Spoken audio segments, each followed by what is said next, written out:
వద్దునేనా ఎంతైనా మనోడు కదా వాడు. నువ్వే మనసే గాని వానికి నొప్పి తెల్లనట సంపేలసుడు. పని పని అంటారు ఇద్దరు నానేసి తినుకుంటుంటారు. మీరు ఏం పెరకల పని చేసావు ఆత్రి గారు సౌలే పెద్ద పొడిచి పని చేసావని కూడా నేను ఎత్తి తింటాం. అవ్వపోయి మొగతాడ వెయ్యి అక్కడ ఓరి మడికి వస్తాడు మరి నెత్తునైనిక కొడక ఈ రోజు నుంచి ఇంట్లో ఉంటే అనుకో కాలు చేతి కూడా ఫోయిలు పడుతుండే. ఏలే ముఖం మళ్ళా బిర్రగా చూస్తావు కొడక రేపటి నుంచి నీ ముఖం నా ఇంట్లో కనిపిస్తున్నాను. ఏం చేస్తావు నాకు తెలిసి చెప్తున్నాను. మడసంగా బయట బా. మీరేం నా వంకాయ పంపిస్తారు నానే పోతా మీతో నోడు పడతాడు మాటలు. పోలే ఓలాగా నువ్వు పోతే వంకాయ నిలబడేదేముంది. ఇంకోసారి ఇంటికి రావద్దులే గాడిది. పోతే ఫన్లో వానతో టైం నువ్వు ఊకుంటూ వాన సాక బదులు కుక్కని సాకినా మేలు. ఇంటికన్నా బాగుంటుంటది. తిట్టకుంటే ఊరు తిడతారు మా నాయన మా తాత.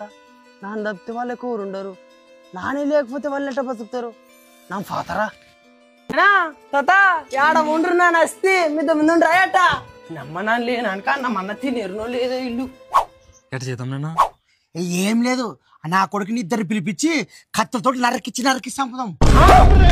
వద్దునేనా ఎంతైనా మనోడు కదా వాడు. నువ్వే మనసే గాని వానికి నొప్పి తెల్లనట సంపేలసుడు.